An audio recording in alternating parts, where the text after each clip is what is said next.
Bonjour à toutes et à tous, bienvenue sur Authentiques Auto. Comme vous pouvez le voir, c'est le printemps, il fait beau, on est sur la Côte d'Azur, il y a des oiseaux, il y a du soleil. Et surtout, on a aujourd'hui une belle Peugeot 305. Voilà la voiture que je vous présente aujourd'hui. Il s'agit d'une 305 finition GR. Elle date de 1979. Donc c'est une 305 phase 1. Et je vous expliquerai un petit peu en détail tout à l'heure comment elle se distingue de la phase 2.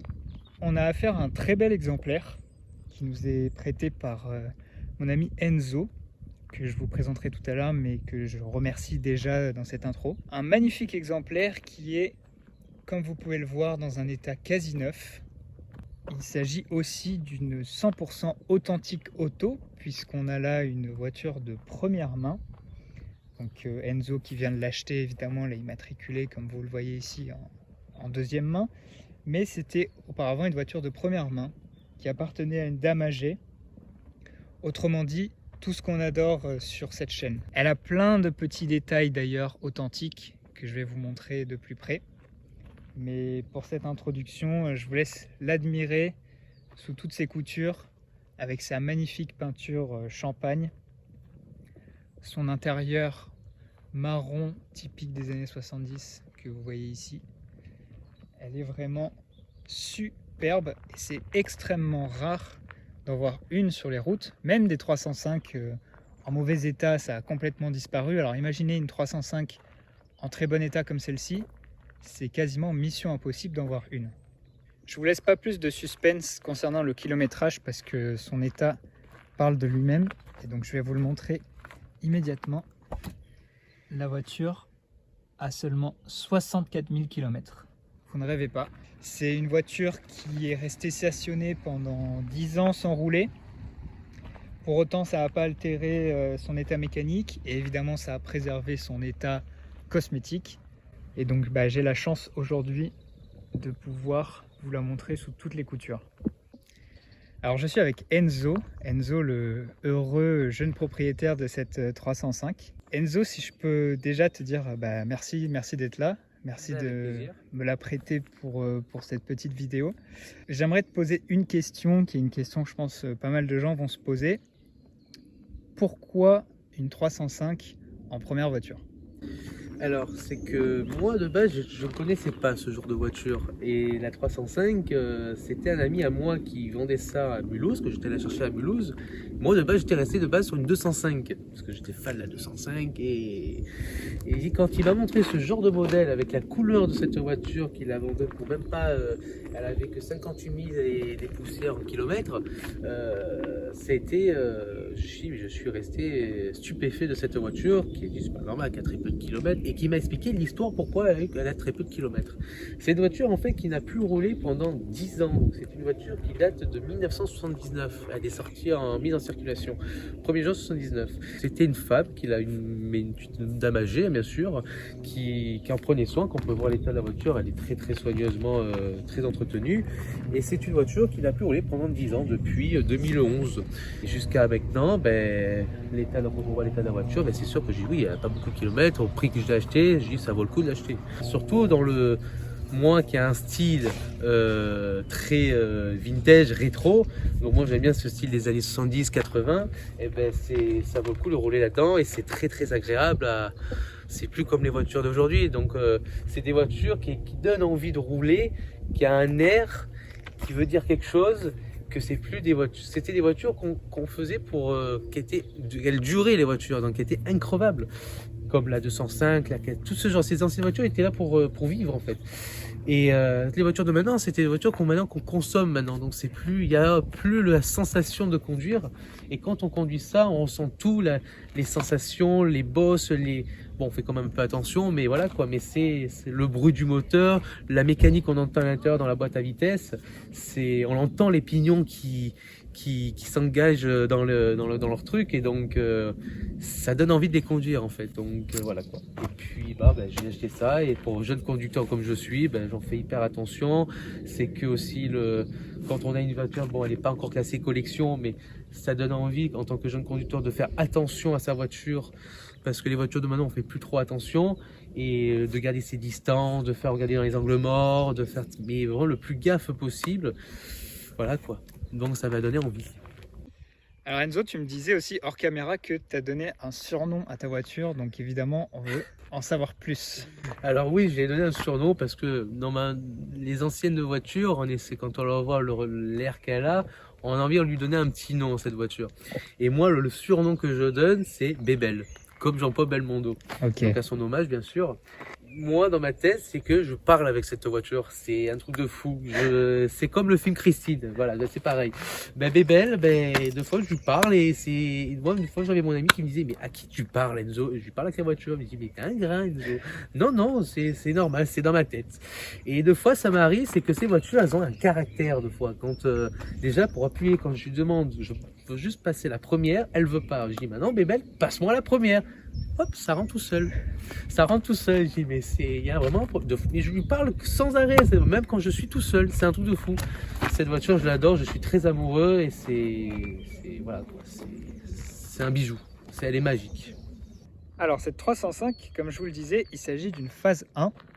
Je vais vous expliquer un petit peu qu'est-ce qui la différencie de la phase 2. Donc d'abord, évidemment, c'est au niveau de la face avant que ça va se jouer. Donc on a une calandre qui est différente. Le détail le plus évident, c'est le logo 305 comme ça, qui a un design presque années 60. Hein. On retrouvait ça sur les 204, les 404, etc. C'est un vestige de la décennie d'avant qu'on ne retrouvera pas sur la phase 2.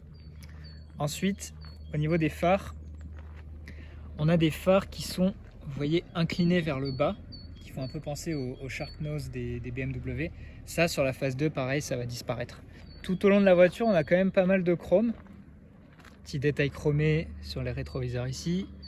Des gouttières là-haut qui font bien anciennes pour le coup. Si je vous montre que cet angle-là, on me dirait presque une voiture des années 60. Petit chrome sur les poignées également. Le petit bouchon de réservoir qui est tout mignon et tout ancien.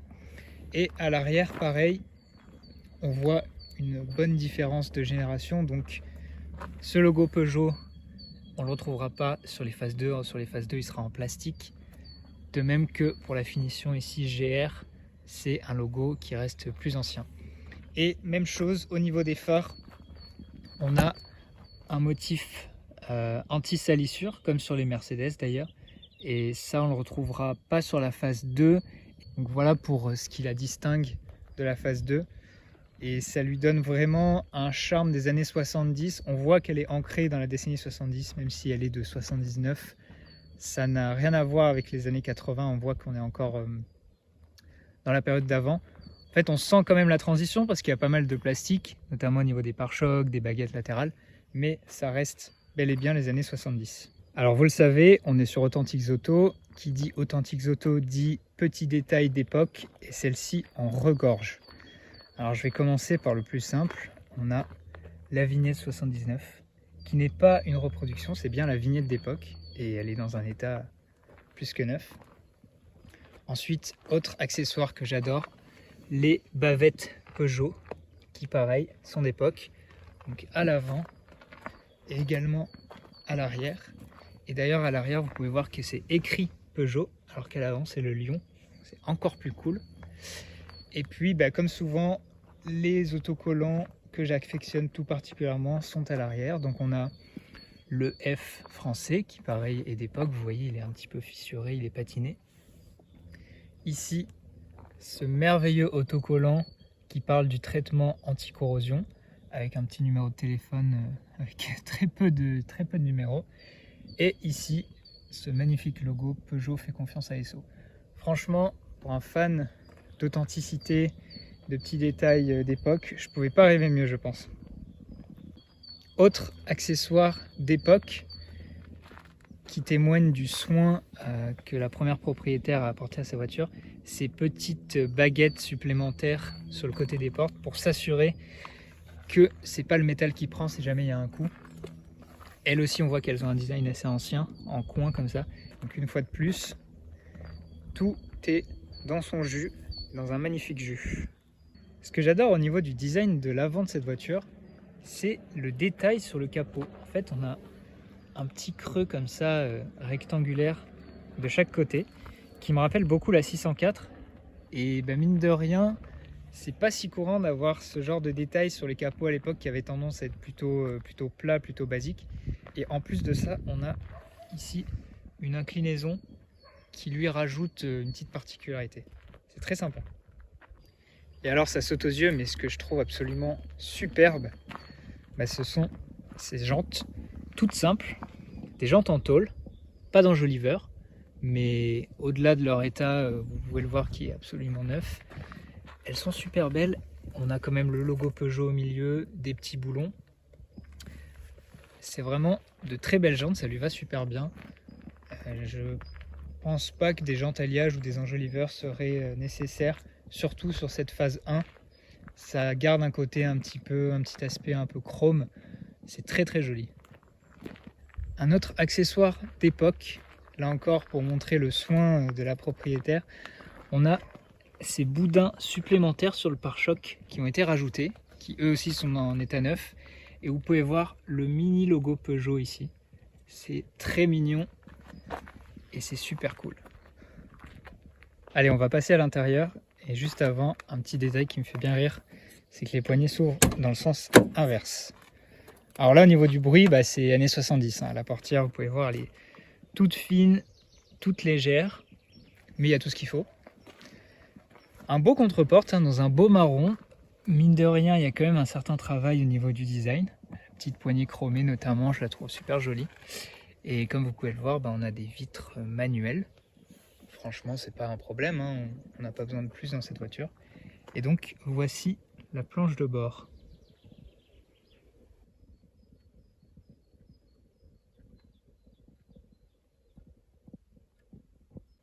Petit test du bruit pour fermer la porte. Très mécanique. Alors, ce qui frappe au premier abord, je ne sais pas si vous allez entendre sur la vidéo, c'est qu'on entend l'aiguille, la trotteuse de l'horloge manuelle. Écoutez. On se croirait dans une vieille chambre de grand-mère, c'est très rigolo. Alors la planche de bord, on voit bien que c'est une planche de bord de phase 1, donc on est vraiment dans les années 70. Côté passager, le petit logo 305 avec une baguette de couleur caramel un peu différente. Ici, un petit rangement. Là, on a la boîte à gants. Hop, voilà. Le grand volant, grand cerceau sans direction assistée évidemment, avec le logo doré au milieu. C'est mou ici, et d'ailleurs tous les plastiques sont moussés. Mine de rien, pour l'époque, c'est quand même original. Ici, vous avez la commande de chauffage, toute simple également. Et en dessous, on a une belle radio d'époque, belle radio d'origine encore une fois, et qui fonctionne d'ailleurs. Elle est super cool. Et ce petit bouton, ici là, qui est également d'époque, c'est Enzo qui m'a expliqué, en fait, il a rajouté les petites enceintes que vous voyez là-bas, et un second autoradio, dont le circuit électrique est séparé. Et donc ça veut dire qu'il peut connecter son téléphone, écouter de la musique avec un son plus moderne, tout en ce que l'ancienne autoradio fonctionne lui aussi avec son son d'époque. C'est plutôt bien vu de sa part et c'est bien intégré. Au niveau des compteurs, rien de plus simple, en fait il n'y en a qu'un seul, c'est le compteur de vitesse, totaliseur kilométrique évidemment, 64 000 km on l'a déjà dit, à gauche température d'eau, à droite niveau d'essence. Là vraiment il y a très peu de commentaires à faire, si ce n'est que c'est lisible et qu'on a des aiguilles orange, ce que j'aime beaucoup. De gauche ici et à droite ici, les petits commodos tout frêles, clignotants, essuie-glace, pareil, très simple. Alors il faut se rendre compte d'un truc, c'est que les essuie-glaces sont à gauche et les clignotants à droite. Et oui, c'est inversé. Petit test du klaxon également, qui est très mignon. On sent que c'est pas un klaxon d'aujourd'hui, il est très très cool. Au niveau de la console centrale, il n'y en a pas. Et ce que vous pouvez voir, surtout, c'est qu'il s'agit d'une boîte 4 rapports. J'adore cette petite grille toute mignonne qui donne l'impression que le pommeau est un peu vide. On a 4 rapports tout simple. Ici, on n'a pas un R pour la marche arrière, mais AR. Donc c'est vraiment en français. C'est assez rigolo. Je vous disais très simple au niveau des compteurs, mais il y a quand même un petit détail qui attire l'attention. Ici, là, qu'est-ce que ça peut bien être?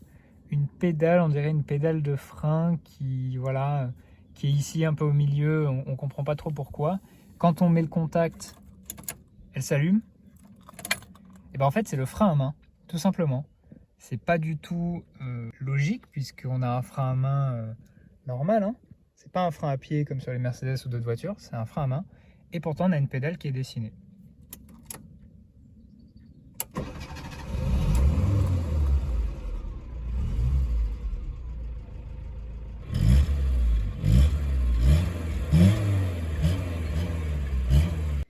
J'aimerais qu'on prenne une seconde pour vraiment admirer l'état incroyable de cette voiture, parce que ce genre de voiture, typiquement, les intérieurs partaient en lambeaux s'il n'y avait pas d'entretien ou de conservation. Là, ici, tout est absolument neuf. Donc évidemment, les sièges, dans un très beau tissu marron, et je peux vous dire qu'ils sont super moelleux, très accueillants. Il n'y a aucun accroc, aucun déchirement, aucun pli, tout est nickel. Au niveau du sol, alors on a des tapis en cuir qui ne sont pas d'origine, eux, mais en dessous, la moquette est neuve, une fois de plus. Au niveau du ciel de toit, pareil, c'est neuf, c'est pas affaissé, c'est pas déchiré, c'est vraiment impressionnant. Et la banquette arrière, je pense que, comme je dis souvent, personne n'a dû s'asseoir, parce que vraiment le tissu est nickel. Regardez-moi ce marron vraiment délicieux. On dirait du caramel, on dirait, ça me donne envie de manger une glace. Bref, je m'égare. Ici, au niveau des portières arrière, petit cendrier individuel. Ça, on n'en retrouve plus aujourd'hui, évidemment. Et la banquette, vous avez sûrement dû vous demander, mais pourquoi le tissu, bien que très propre, est d'une couleur et une texture différente? En fait, c'est une housse de protection. Et donc, par-dessous, les sièges sont du même tissu / velours, comme vous voyez sur les sièges avant. Et cette housse est d'époque.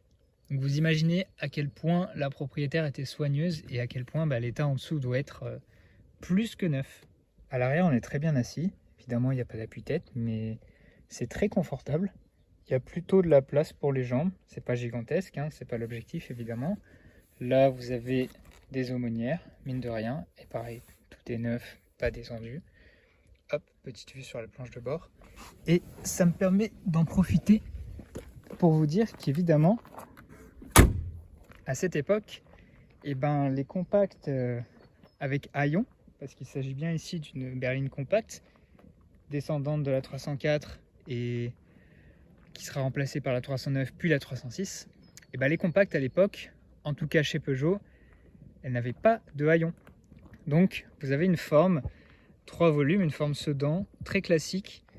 Peugeot a toujours été connu pour être assez conservateur, assez frileux par rapport aux nouveautés. Et donc vous avez un vrai coffre digne de ce nom, bien qu'il s'agisse d'une berline compacte qui était en dessous au niveau taille, en dessous de la 405, en dessous de la 404 évidemment, etc. etc.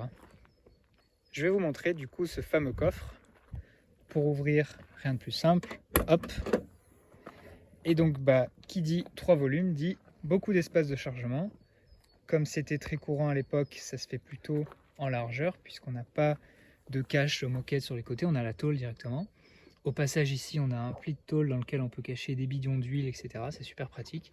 Les passages de roues qui sont un petit peu vers l'intérieur, donc qui bloquent légèrement l'espace, mais c'est pas très très dérangeant pour autant. Et voilà, un coffre où on peut mettre des belles valises, ça a bien la place, et pourtant on est sur une berline compacte. Hop, le bruit est mat, il n'y a aucun problème de qualité, c'est super rassurant. Petite particularité de l'époque, le contact est à gauche, comme sur les Porsche, et comme vous pouvez le voir, on a un magnifique petit porte-clés 305. Alors celui-ci n'est pas d'époque, mais c'est quand même super cool. Alors, sous le capot, qu'est-ce qu'on a? On a un 1,3 litre 65 chevaux, placé en position transversale. Et vous allez voir qu'il est assez particulier, mais vu que malheureusement, j'y connais rien en mécanique, je vais laisser Enzo nous expliquer un petit peu plus. Alors, Ce que vous voyez ici, c'est un moteur, donc un moteur XR5 essence 1,3 litre 65 chevaux bien sûr. Le bouchon que vous voyez ici n'est pas un bouchon d'origine parce que malheureusement dans un rassemblement quand j'ai dû reprendre la route, c'est que le bouchon a sauté, c'est que les joints à l'intérieur étaient fatigués. Donc du coup j'ai commandé celui de la 104 et malheureusement les bouchons de 305, faire tout l'essai, j'ai tout essayé, je n'ai pas trouvé. Donc du coup j'ai trouvé celui-là, donc miraculeuse. Ça fonctionne. Et c'est qu'il faut savoir un truc, c'est le même moteur qu'il y a sur la Peugeot 204 et qu'ils ont mis sur la 305. Et ce qui est bien, alors ce qu'on regarde aussi, c'est que le radiateur, bien sûr, qui est ici, Peugeot qui sont allés faire, il y a donc l'hélice qui fait le refroidissement et il y a tout un renvoi d'angle en fait qu'ils ont fait, mais parce que le moteur est transversal. Sur les phases 2, on a fait moteur électrique. Bon, c'est très simple, mais ce genre de truc, c'est qu'on se dit, ah oui, Peugeot, ils ont été forts quand même. C'est vraiment la plus vieille mécanique qu'on connaisse, et franchement, que ça donne envie de mettre les mains là-dedans, parce que quand on dit déjà, on accède à la batterie, on accède au filtre à l'huile, on a tout accès à tout, c'est un jeu d'enfant cette voiture. Déjà pour débuter, en tant que débutant, on commence bien. Alors on a un autre petit détail au niveau des phares. Enzo, je te laisse me montrer. Alors sur les phares, c'est que quand on a la voiture qui est en charge, c'est-à-dire la voiture elle va prendre plus de poids, donc pour éclairer la nuit, on a ce réglage, le réglage des phares. Par exemple là je suis en charge normale, ça veut dire je ne suis pas chargé, donc demain je suis comme ça, et dès que je suis en charge, je les baisse pour que je puisse voir mieux la route la nuit. Ok. Là je les mets parce que bon j'ai un réglage à faire à l'intérieur, donc il faut que je fasse un petit réglage. Mais là ils sont en mode charge là, pour que je puisse voir mieux la nuit. Enzo, dis-moi tout parce qu'apparemment il y a une histoire au niveau des clés de cette voiture. Alors c'est que à l'époque on faisait 3 types de clés pour une voiture. Déjà on a la clé de contact, on a la première clé, donc c'est le démarrage et la fermeture des portes. On a la clé du coffre qui permet d'ouvrir uniquement le coffre. Et on a la clé du réservoir. Ok. Voilà. Pour conclure, je suis super content d'avoir pu filmer cette belle 305 aujourd'hui. D'abord parce que j'ai pu avoir une plongée dans les années 70 et il faut reconnaître que c'est une décennie que je connais pas beaucoup. Moi je suis plutôt sur les voitures des années 90 d'habitude. Donc j'ai appris pas mal de choses. Je remercie encore une fois Enzo qui m'a parfaitement présenté, expliqué sa voiture et vous pouvez le voir à l'écran que son amour pour la voiture transparaît. Et je suis également super content d'avoir pu filmer une vraie authentique auto comme je les aime, c'est-à-dire une voiture en état neuf, en seconde main, une voiture qui appartenait à une dame âgée, une voiture qui a tous ses autocollants. Vous commencez à connaître ce qui me plaît. En tout cas, voilà, dernier tour de la voiture. Je vous dis merci de continuer à me suivre, merci de regarder les vidéos, de les commenter. Ça fait toujours chaud au cœur de voir vos remarques. Merci une dernière fois à Enzo. Et puis, si vous voulez que je présente votre voiture sur YouTube, vous m'envoyez un petit DM sur Insta, un petit email, et puis on peut s'arranger. En attendant, je vous dis à la prochaine pour une prochaine vidéo. Allez, à bientôt.